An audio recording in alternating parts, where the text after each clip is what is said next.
시청자 여러분 안녕하십니까? 군산 시정뉴스입니다. 군산항 특송화물 통관장 운영 이후 군산항 반입량이 늘고 있습니다.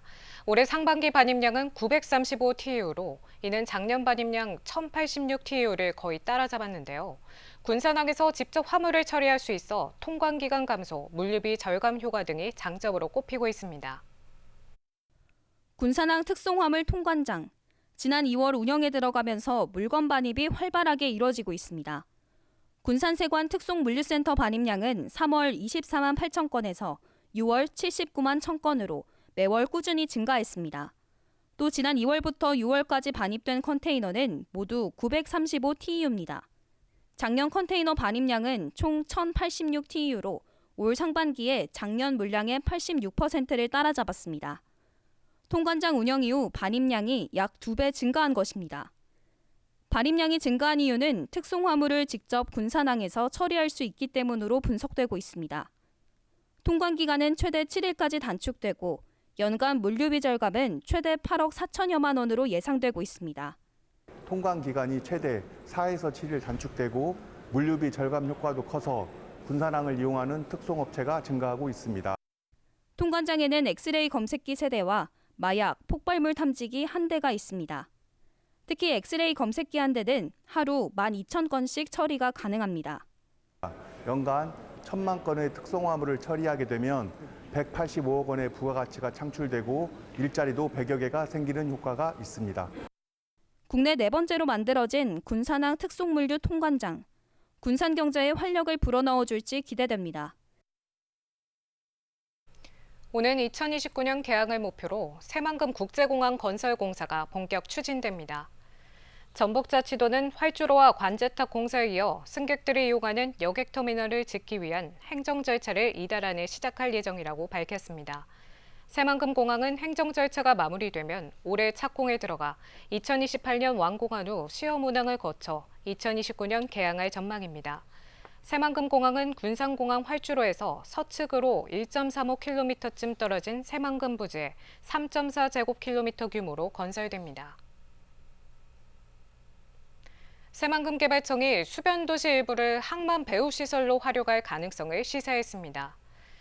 김경한 새만금 개발청장은 도청에서 기자회견을 열고 수변도시 200만 평 가운데 80만 평은 수변도시로 개발을 추진하고 나머지 120만 평은 추가 검토가 필요하다고 밝혔습니다.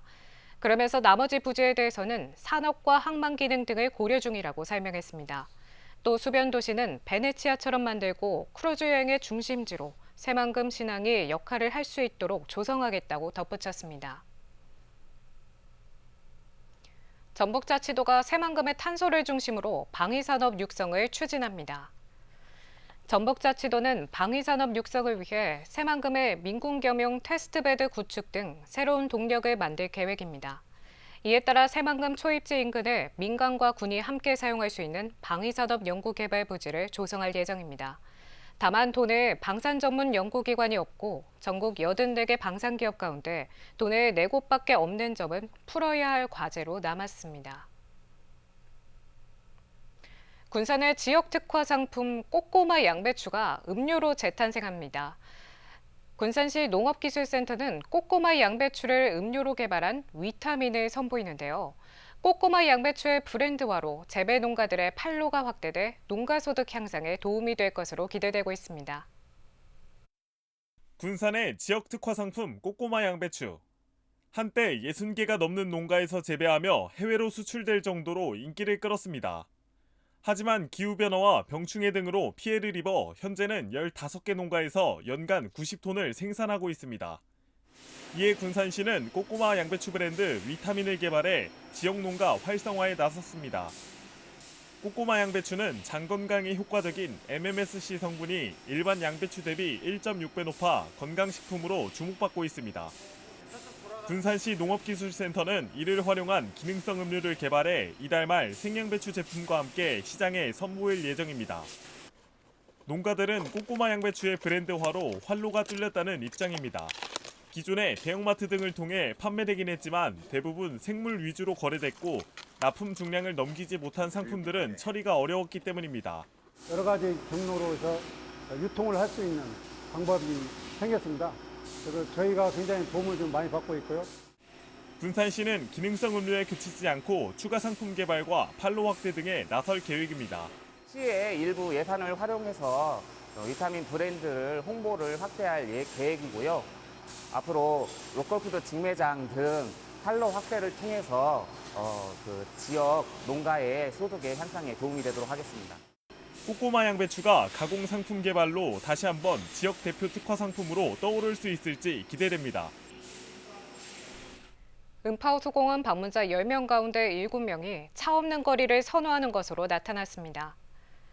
군산시는 지난 5월 음파를 찾는 시민 110명을 대상으로 차 없는 거리에 대해 설문조사를 실시한 결과 70%가 찬성했다고 밝혔습니다. 찬성하는 이유로는 교통혼잡 해소와 차량 위협 감소, 주차난 심화를 들었습니다. 반면 상가 8곳 가운데 6곳은 반대한다며 부정적인 견해를 보였습니다. 군산시와 행정안전부가 지역 주도형 청년 일자리 사업주와 청년들을 만나 의견을 나눴습니다. 시는 전북산업융합원에서 행안부 차관보와 청년 일자리 참여기업, 청년 근로자 등이 현장 간담회를 가졌다고 밝혔습니다. 간담회는 청년 일자리 사업주와 청년들의 건의사항 수렴과 개선 방안 등이 논의됐습니다. 군산시는 올 하반기 청년 일자리 창출을 지원하기 위해 간담회와 네트워킹 지원 등을 이어갈 계획입니다. 군산시민발전 주식회사가 새 대표이사 후보로 최영한 전 군산시 안전건설국장을 추천하기로 결정했습니다. 시민발전은 서류 심사를 통과한 최 후보자에 대한 대표이사로서의 적격성을 판단하는 면접을 갖고 이 같은 결정을 했습니다. 이에 따라 7명으로 구성된 임원추천위원회는 이번 주 최 후보자를 군산시에 단수 추천할 계획입니다.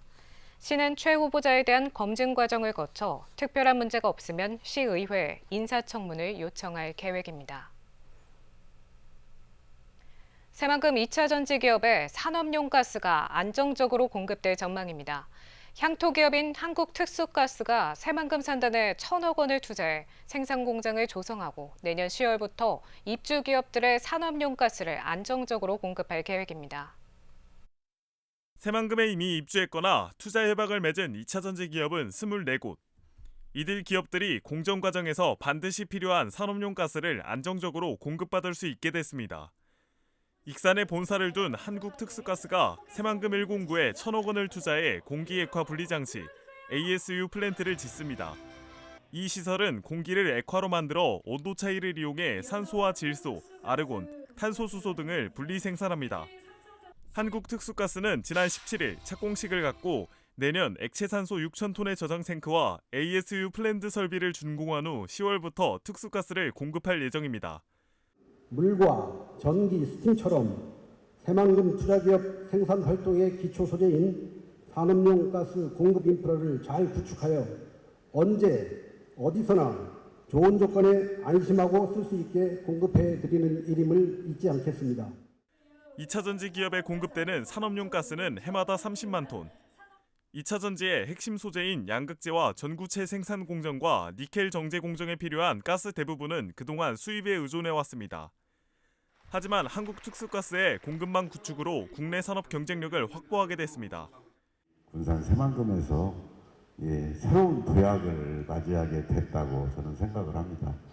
아무래도 우리 한국특수가스가 우리 사실 전라북도에 기반을 뒀지만은 사실 산업이 미미하다 보니까 크게 성공을 거두지 못했고 특히 또 이게 대부분 우리 국내에서 생산이 얼마 안 됐기 때문에 아마 그런 이유도 있었을 겁니다. 이제 특수 소재를 국산화해서 세계적인 기업으로. 외투 기업이 독점해온 산업용 가스. 2차 전지뿐 아니라 반도체와 철강, 조선, 자동차 등에 사용되고 있어 기업 유치에도 도움이 될 것으로 기대됩니다.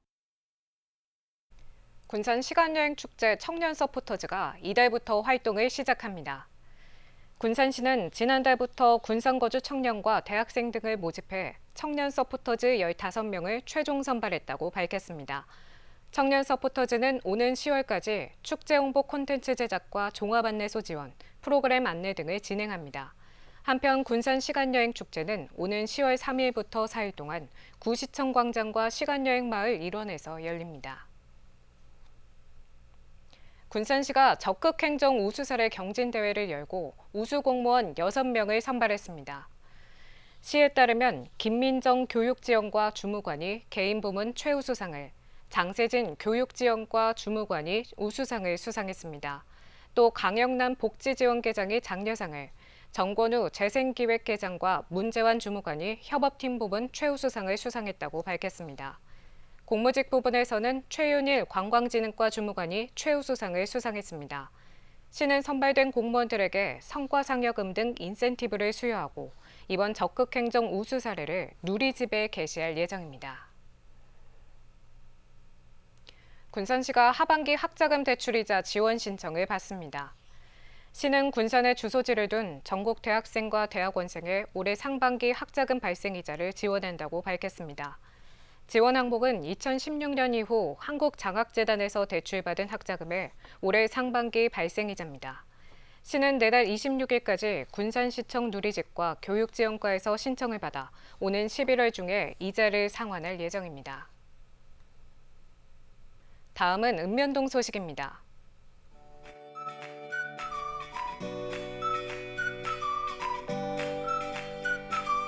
개정동 지역사회보장협의체가 무더운 여름철을 힘겹게 보내는 관내 가구들을 위한 건강한 여름나기 복다림 지원 사업을 진행했습니다.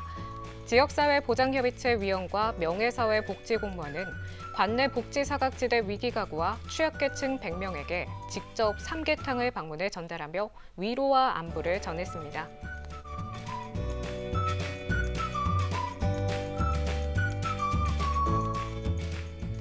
옥도면 지역사회보장협의체가 올해 신규 특화 사업인 저소득층 종합영양제 지원 사업을 추진했습니다. 민간위원장을 비롯한 옥도면 지사협 위원들은 관내 저소득층 20세대를 직접 방문해 무더운 여름을 무사히 보낼 수 있도록 5만 원 상당의 종합영양제를 지원했습니다. 이것으로 군산 시정 뉴스를 마칩니다. 시청해주신 여러분 고맙습니다.